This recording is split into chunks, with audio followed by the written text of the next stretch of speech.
সামনেই তো রাখি পূর্ণিমা। এবার এই রাখি পূর্ণিমায় নিজের দাদা ভাই বা বোনদের যদি নিজের হাতের বানানো মুচমুচে ও রসালো জিলাপি বানিয়ে খাওয়ান তাহলে কতটা ভালো হয় বলুন তো। আর এই জিলাপি খেয়ে তারা এতটাই খুশি হয়ে যাবে যে গিফটটাও কিন্তু ডাবল হয়ে যাবে। মাত্র 1 কাপ সুজি দিয়েই কিন্তু আপনারা এত সুন্দর মুচমুচে রসালো একদম মিষ্টির দোকানের মতো জিলাপি তৈরি করে নিতে পারবেন বাড়িতেই। আর অনেকটাই সহজভাবে আজকের এই জিলাপির রেসিপিটা আপনাদের সাথে শেয়ার করব, যাতে যে কেউ কিন্তু এই জিলাপি তৈরি করে নিতে পারবেন। একদম পারফেক্ট আড়াই প্যাচের জিলাপি হয়তো হবে না ঠিকই, কিন্তু দেখতে আর খেতে একদম মিষ্টির দোকানের জিলাপির মতো হবে। এতটা মুচমুচে আর রসালো হবে যে ছোট থেকে বড় সবাই কিন্তু খুব পছন্দ করবে। তো হ্যালো এভরিওয়ান, কেমন আছেন আপনারা সবাই? আশা করি আপনারা সবাই ভালো আছেন and welcome to my channel.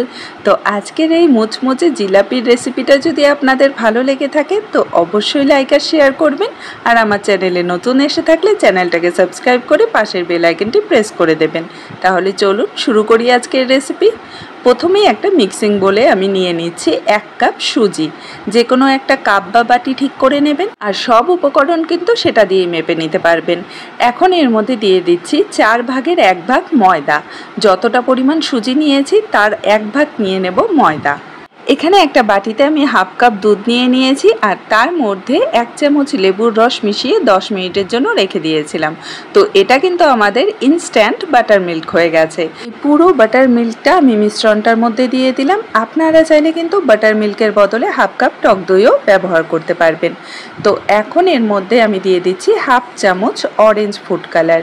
মিষ্টির দোকানের জিলাপির রঙটা কিন্তু কমলা রঙের হয়, তার জন্য এখানে আমি অরেঞ্জ ফুড কালার ব্যবহার করছি, যাতে দেখতে একদম মিষ্টির দোকানের মতো হয়। তো সব কিছুকে এখন একটু ভালো করে মিশিয়ে নিলাম, আর এবার অ্যাড করে দেব হাফ কাপ জল। তো এখানে আমি রুম টেম্পারেচারে জল ব্যবহার করছি, না ঠান্ডা না গরম। আর একটা কাপে মেপেই, যে কাপে মেপে আমি সব কিছু উপকরণ ব্যবহার করেছি সেটাতে মেপেই কিন্তু হাফ কাপ জল নিয়েছি। আর এটা অল্প অল্প করে দিয়ে আমি ভালো করে মিশিয়ে নেব। আর খেয়াল রাখবেন যাতে কোনো রকম দানা অংশ না থাকে। খুব ভালো করে এটাকে ফেটিয়ে ভালো করে মিশিয়ে নিতে হবে। তো একটা হ্যান্ড উইচ দিয়ে করলে এটা কাজটা খুব তাড়াতাড়ি হয়ে যায়। তো এই যে দেখুন, এখানে কিন্তু আমি ব্যাটারটা ভালো করে তৈরি করে নিয়েছি।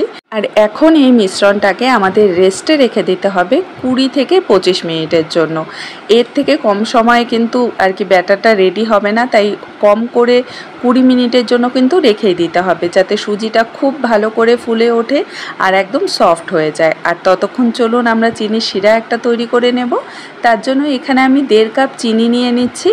ওই কাপে মেপেই কিন্তু আমি এখানে 1.5 কাপ চিনি নিয়েছি। আর তার সাথে এর মধ্যে দিয়ে দেব 1 কাপ জল। তো চিনির পরিমাণটা থাকবে 1.5 কাপ, জলের পরিমাণটা থাকবে 1 কাপ। দিয়ে দিচ্ছি 2টো এলাচ মাঝখান দিয়ে ফাটিয়ে নিয়েছি। আপনারা চাইলে কিন্তু কেশরও ব্যবহার করতে পারেন। এখন ভালো করে হাই ফ্লেমে এটাকে নাড়াচাড়া করে নেব যাতে চিনিটা গলে যায়। আর যখন এটা ফুটতে শুরু করবে তখন ফ্লেমটাকে মিডিয়ামে করে দিয়ে 2 থেকে 3 মিনিটের জন্য এটাকে কুক করে নেব। এর থেকে বেশি সময় কিন্তু কুক করার দরকার নেই, কারণ আমাদের 1 তার বা 2 তারের শিরার প্রয়োজন নেই। জাস্ট একটু দেখবেন যে যখন দুটো আঙ্গুলের মাঝখানে নিলে একটু আঠালো ভাব লাগবে, চিপকে যাবে একটু হালকা, তখন কিন্তু গ্যাসের ফ্লেমটাকে অফ করে দিতে হবে। তো এখানে কিন্তু চিনির শিরাটা একদম রেডি হয়ে গেছে, তাই আমি এখন গ্যাসের ফ্লেমটাকে অফ করে দিচ্ছি। আর এর মধ্যে আমি এখন অ্যাড করে দেব 1 চামচ লেবুর রস। এতে করে কিন্তু আমরা যখন জিলাপিটা শিরার মধ্যে আর কি ডোবাবো, পরে কিন্তু এটা আর কি শিরাটা শক্ত হয়ে যাবে না, আর কি দানা দানা হয়ে যাবে না। তো এখন এটাকে ঢাকা দিয়ে সাইডে রেখে দিচ্ছি। আর এদিকে 20 মিনিট হয়ে গেছে, আর মিশ্রণটা দেখুন কতটা সফট হয়ে গেছে, আর সুজিটাও কিন্তু খুব ভালো করে ফুলে উঠেছে। তো এখন এর মধ্যে অ্যাড করে দেব হাফ চামচ বেকিং পাউডার। খেয়াল রাখবেন বেকিং সোডা কিন্তু ব্যবহার করছি না, বেকিং পাউডার ব্যবহার করছি। তো এখন ভালো করে বেকিং পাউডারটা ব্যাটারের সাথে মিশিয়ে নেব। আর দেখবেন যে ব্যাটারটা কিন্তু খুব হালকা আর ফ্লাফি হয়ে যাবে যখন বেকিং পাউডারটা ভালো করে মিশে যাবে। আর এখানে কিন্তু আমাদের জিলাপি বানানোর মিক্সচারটা একদম রেডি হয়ে গেছে। আমি আপনাদের একটু ঘনত্বটা দেখিয়ে দিচ্ছি, ঠিক এরকমই কিন্তু হবে। মাপটা যদি আপনারা সঠিক রাখেন সব উপকরণে, তাহলে কিন্তু জিলাপির ব্যাটারটাও ঠিকঠাক রেডি হবে। তো এখানে আমি একটা চামচ দিয়েও আমি আপনাদের ভালো করে দেখিয়ে দিচ্ছি যে মিশ্রণের ঘনত্বটা ঠিক কেমন হবে। আশা করছি আপনারা বুঝতে পেরেছেন।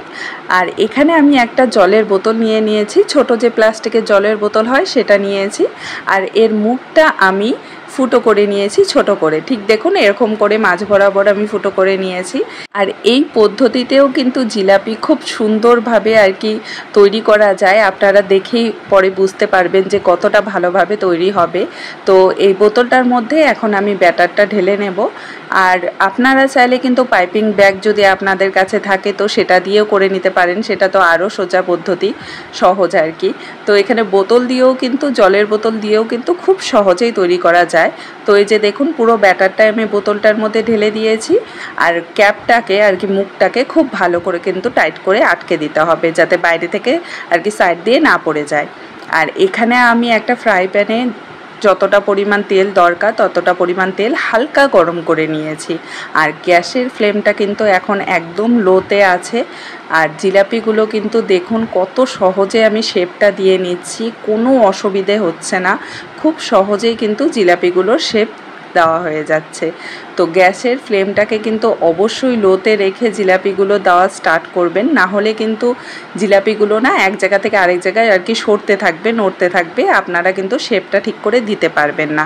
তো গ্যাসের ফ্লেমটাকে অবশ্যই লোতে রাখবেন। আর যখন সবগুলো জিলাপি আর কি দেওয়া হয়ে যাবে তখন সাথে সাথেই গ্যাসের ফ্লেমটাকে মিডিয়ামে করে দিতে হবে। তো এই যে দেখুন একটা করে সাইড করে দিয়ে আমি এভাবে জিলাপিগুলো দিয়ে দিচ্ছি। আর বোতল দিয়ে সব থেকে আমার সহজ পদ্ধতি মনে হয় জিলাপি তৈরি করা, মানে এতটা তাড়াতাড়ি আর সহজে হয়ে যায়, মানে জাস্ট কি আর বলবো। তো এখন এভাবে উল্টে পাল্টে মিডিয়াম ফ্লেমে এটাকে আমরা ততক্ষণ ভেজে নেব যতক্ষণ না একদম পুরো মুচমুচে হয়ে যাচ্ছে, ক্রিস্পি হয়ে যাচ্ছে। তো এই যে দেখুন এখানে জিলাপিগুলো কি সুন্দর লাগছে দেখতে। তো এখানে ভাজা হয়ে গেছে, একদম মুচমুচে হয়ে গেছে। তো এগুলোকে আমি তুলে নেব। আর সাথে সাথেই কিন্তু এটাকে আমাদের শিরার মধ্যে দিয়ে দিতে হবে। আর খেয়াল রাখবেন যে শিরাটা যেন হালকা গরম থাকে, যদি ঠান্ডা হয়ে যায় তো হালকা একটু গরম করে নেবেন। তো এখানে একটা চামচ দিয়ে এভাবে উল্টে পাল্টে জিলাপিগুলোকে শিরার মধ্যে কোট করে নেব। আর এটাকে 8 থেকে 10 সেকেন্ডের জন্য এভাবে শিরার মধ্যে রেখে দিতে হবে, এর থেকে বেশি সময় কিন্তু রাখা যাবে না, তাহলে কিন্তু জিলাপিগুলো একদম সফট হয়ে যাবে, নরম হয়ে যাবে, আর ওই মুচমুচে ক্রাঞ্চ যে ভাবটা সেটা কিন্তু চলে যাবে। তো 8 থেকে 10 সেকেন্ডের মতো রেখে এটাকে সাথে সাথেই তুলে নিতে হবে। আর এভাবে কিন্তু সবগুলো জিলাপি আমি তৈরি করে নেব। তো দেখুন হয়ে গেল এক সেট জিলাপি তৈরি করা। তো এখানে আমি আরেক সেট আর কি বানিয়ে নিচ্ছি।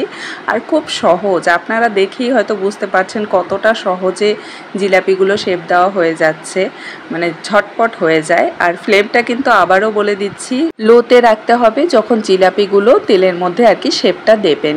তো এই যে দেখুন এটাও ভাজা হয়ে গেছে। আর এখানে আমি সবগুলো জিলাপি তৈরি করে নিয়েছি একই রকমভাবে। আর দেখে বলুন তো মনে হচ্ছে কি যে এটা বাড়িতে বানানো? একদম মনে হচ্ছিল যে মিষ্টির দোকান থেকে এটা কিনে আনা হয়েছে।